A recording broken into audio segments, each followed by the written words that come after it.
j'ai reçu un mail envoyé par ma plus grande fan. Elle suit tout ce que je fais depuis des années et la preuve, elle joue à ma table. Elle m'a envoyé le fruit de sa réflexion et elle attendait une réponse. Et je n'ai pas répondu. Je n'ai pas répondu parce que je voulais répondre dans cette vidéo pour vous faire partager le fruit de sa réflexion. Elle va vous aider, vous en tant que joueur ou vous en tant que MJ. Alors évidemment, elle va me détester quand elle va voir cette vidéo, quand elle va découvrir ce que je suis en train de faire, horrifiée. Mais je pense que si vous mettez des petits commentaires en disant « Toi, la plus grande fan, merci pour ce que tu as écrit », elle arrêtera de m'en vouloir. Comme je vous le disais, j'allais vous lire ce mail. Hello, elle parle à peu près comme ça. Hier soir, je réfléchissais, je ne sais absolument plus pourquoi, ou c'est parce que je revenais d'une partie de JDR, je me demandais quels conseils je pouvais donner à un joueur qui se mettait au JDR. Je me suis donné une contrainte. Le conseil devait être formulé en un mot. Il fallait donc trouver 3 mots pour les joueurs dans leur ensemble, donc les joueurs plus le MJ, pour les joueurs face au MJ et pour le MJ. Voici donc le fruit de ma réflexion. Pour l'ensemble des joueurs, le plus important à mon sens est l'écoute. Écoutez le MJ, ce qu'il raconte évidemment pour comprendre ce qui se passe et agir en conséquence. L'écouter également pour comprendre les sous-entendus, les indices, pour avoir le vrai sens de ce qu'il dit et déjouer ses pièges. L'écouter pour accepter ses invitations quand il propose quelque chose et qu'il aimerait t'amener quelque part de fun. Et enfin, l'écouter pour le suivre dans l'ambiance qu'il veut installer. Écoutez ses joueurs, écoutez les propositions faites en jeu par les joueurs pour ne pas dérouler son scénario sans se rendre compte que les joueurs ont lâché il y a plusieurs heures ou que les joueurs concluent qu'ils viennent juste d'assister à une jolie récitation dans laquelle ils n'avaient rien à faire, rien à dire. Écoutez également les retours et les critiques. Ce n'est pas agréable, mais c'est nécessaire pour s'améliorer. Écoutez les autres joueurs. Ce qui n'est pas toujours facile, le joueur est, par essence, auto-centré. On ne cesse de réfléchir en « je ». Qu'est-ce que je dois faire? Qu'est-ce que je dois dire? Comment je dois jouer mon perso? Il faut réussir à passer du « je » au nous. Écoutez les propositions des autres joueurs, s'intéresser à leur perso, même quand on n'est pas impliqué dans une scène. Écoutez ce que les autres joueurs voudraient, même si ça va à l'encontre de nos propres envies. Quand on est seul à vouloir aller dans une direction, on peut composer et faire des concessions pour une fois. S'écouter soi-même, c'est le complément de ce que je disais. Il faut savoir faire des concessions, mais elles ne doivent pas être que dans un sens. Ce n'est pas toujours au même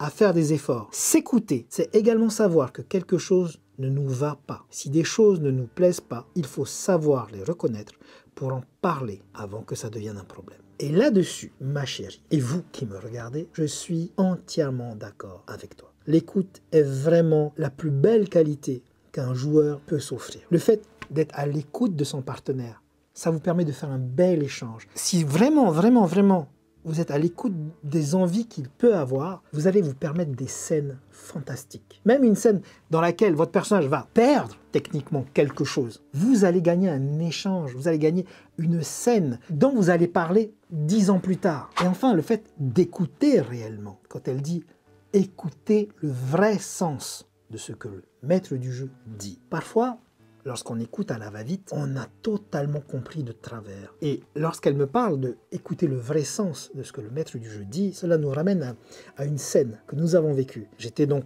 le maître du jeu de cette super joueuse, et elle avait rencontré le grand prêtre de l'église de Pharasma, Perséus, qui régnait en maître sur la ville de Caliphas, en tout cas au niveau religieux. Et Perséus la rencontre, une rencontre impossible à faire avant 2 ans, mais elle arrive dans la basilique et en 3 minutes, elle rencontre Perséus parce que les couloirs étaient longs. Perséus la rencontre, lui dit des choses, ils échangent vraiment des informations extrêmement importantes, et puis il dit à l'héroïne, c'est bon, vous pouvez vous en aller mademoiselle, j'ai autre chose à faire. La demoiselle en question, mon héroïne, va revenir plus tard avec les compagnons de la table, avec les autres héros du groupe. Et Perséus va les regarder tous. Il va regarder Liana, il va dire à Liana, qui est mon héroïne, alors, vous avez changé d'avis depuis? J'avais glissé cette phrase, comme ça. Alors, vous avez changé d'avis depuis. Sous-entendu, je vous ai déjà vu, on s'est déjà rencontrés, parce que vous aviez un avis, et aucun des joueurs à table n'a entendu cette phrase. Moi, je regardais Liana, et je l'ai vu se décomposer, littéralement. Et j'ai regardé les autres joueurs, mais ils étaient tellement dans leur univers, ce qu'ils voulaient demander au grand prêtre, ce qu'ils voulaient faire, toutes les actions qui n'étaient plus dans l'écoute.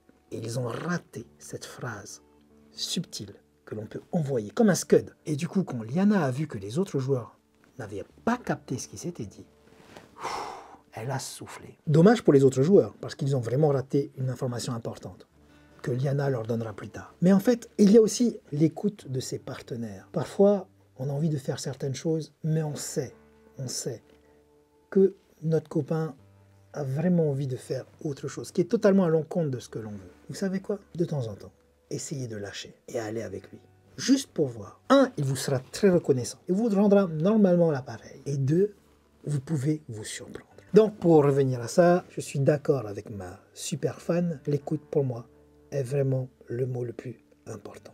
Pour les joueurs confrontés au MJ, on n'est jamais confronté à son MJ. Le MJ est un accompagnant. Mais on peut le percevoir comme ça quand on n'a pas l'habitude. Quand on a l'habitude d'un jeu de plateau, on se dit, bon, bah, c'est nous contre lui. Ce n'est jamais le cas en jeu de rôle. Pour les joueurs versus le MJ, le mot est agit. A-G-I-T. Tant pis si c'est une bêtise, mais agit. On ne te demande pas de toujours trouver la solution parfaite, de faire la meilleure action. On te demande simplement de faire quelque chose. Les erreurs sont formatrices. En ne faisant jamais rien, on ne peut pas apprendre et on ne fait pas progresser l'aventure. On subit l'histoire. Que ce soit en combat, en phase sociale ou d'enquête, il faut faire des trucs. C'est pas grave si c'est bête, on fera mieux plus tard. Au pire, on rira avec les autres. Rien n'est pire que les joueurs qui ne font qu'attendre. Joueur proactif ou joueur réactif, on s'en fout. Les deux font des trucs. On peut échafauder des plans pendant 2 heures, mais à la fin, il faut agir. Sinon, c'est juste du temps gaspillé. Et puis, parfois, on fait des trucs cool. Et là encore, ma petite Liana, je suis totalement d'accord avec toi. Agissez. Agissez les joueurs. Faites des plans à la mort moelle-neuve. Faites des plans qui tiennent pas la route sur le papier. Faites des plans qui vous font rêver. Mais faites quelque chose. Combien de fois je me suis accroché à ma table, je me suis tenu en me disant oh, mais qu'est-ce qu'ils font mes joueurs? Mais pourquoi ils y vont pas? Là, le prêtre du mal, il vient de mal leur parler. Et il est tout seul. Et il est quasiment tout nu. Il a un pagne, il a même pas d'arme. Mais foutez-lui sur la gueule. Et mes joueurs n'ont pas agi, n'est-ce pas Liana? Bref, agissez, parce que toutes les actions que vous allez faire, vous allez en parler dans 10 ans, dire hey, tu te rappelles quand elle a fait ça? L'autre, il était dans le vaisseau spatial, il a ouvert le hublot en se disant que... Et pouf, il est passé... Bref, agissez. Ne perdez pas de temps. Ça a un rythme. Ça permet au MJ de rester dans le ton et ça vous permet à vous de rester dans l'action. Donc, agissez les amis, agissez. Troisième mot. Pour les MJ, accompagne. Le maître du jeu n'est pas l'ennemi du joueur. Et les joueurs ne sont pas l'ennemi du maître du jeu. Le MJ accompagne les joueurs dans l'aventure. Il est force de proposition, mais il suit également les propositions des joueurs. Il accompagne également les nouveaux joueurs pour les aider à jouer. Il accompagne les joueurs dans la création de persos afin d'obtenir les persos les plus intéressants pour la partie et qu'ils puissent briller. Accompagner n'est pas imposer. En accompagnant, on invite plus facilement les scénarios linéaires dans lesquels les joueurs suivent plutôt que créer l'histoire. Accompagner, c'est aussi créer les épreuves que les personnages doivent surpasser. Et accompagner, combiner avec écouter, c'est jouer les conséquences des actions des joueurs. Que te dire, ma petite Liana? Que je suis d'accord avec toi? Effectivement, nous ne sommes pas du tout les ennemis des joueurs. Et même moi, j'ai envie de dire que le maître du jeu est le meilleur ami des joueurs. Le maître du jeu est là pour donner du challenge, est là pour donner ce sel, est là pour donner ce défi. Le maître du jeu, le terme n'est pas bon, parce que maître du jeu, ça impose une dominance. C'est pas le cas, ce n'est absolument pas le cas. Le maître du jeu est là vraiment pour proposer un univers dans lequel les joueurs vont évoluer, vont grandir, vont affronter des épreuves sublimes pour s'exalter. Et nous, en tant que maître du jeu, notre job, c'est d'accompagner tous ces joueurs, qu'ils soient des novices, qu'ils soient des joueurs chevronnés, mais qui n'ont pas l'habitude de jouer avec vous, qu'ils soient de tous les milieux. Notre job à nous, c'est de les accompagner et de les faire briller. Lorsqu'on propose quelque chose, lorsqu'on propose une scène à nos joueurs et qu'on voit dans leurs yeux qu'ils sont touchés par la scène. Ça ne veut pas forcément dire pleurer, mais qu'il s'est passé quelque chose, qu'on entend dans les trémolos dans leur voix quand ils répondent. J'ai envie de dire, quand on obtient tout ça, on a gagné. On a gagné parce que c'est, de mon point de vue, moi, en tant que maître du jeu, c'est tout ce que je recherche. Comment faire vibrer mes joueurs? Comment les faire rêver? Comment faire en sorte qu'ils arrivent à se dépasser, qu'ils arrivent à enfin devenir des badass, enfin à prendre le lead, qu'ils arrivent enfin à s'épanouir dans tous les mondes, dans toutes les aventures que nous proposons. Donc oui, troisième mot, accompagne. Je suis totalement d'accord avec toi. Elle conclut. Voilà donc le fruit de ma réflexion. C'est décousu, j'ai envie de dire comme d'habitude.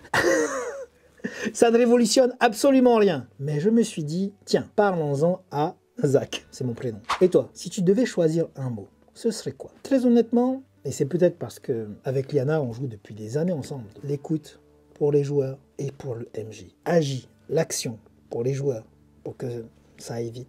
Et enfin, accompagne. Je pense pas que je pourrais faire mieux. Si, je pourrais sûrement. J'avais envie de partager ce mail avec vous et donc de pouvoir lui répondre en vidéo. J'espère que le contenu de ce mail vous a aidé. J'ai envie de partager des réflexions. N'hésitez pas à mettre des commentaires. Et bien on se revoit la prochaine fois et d'ici là, Yaorana.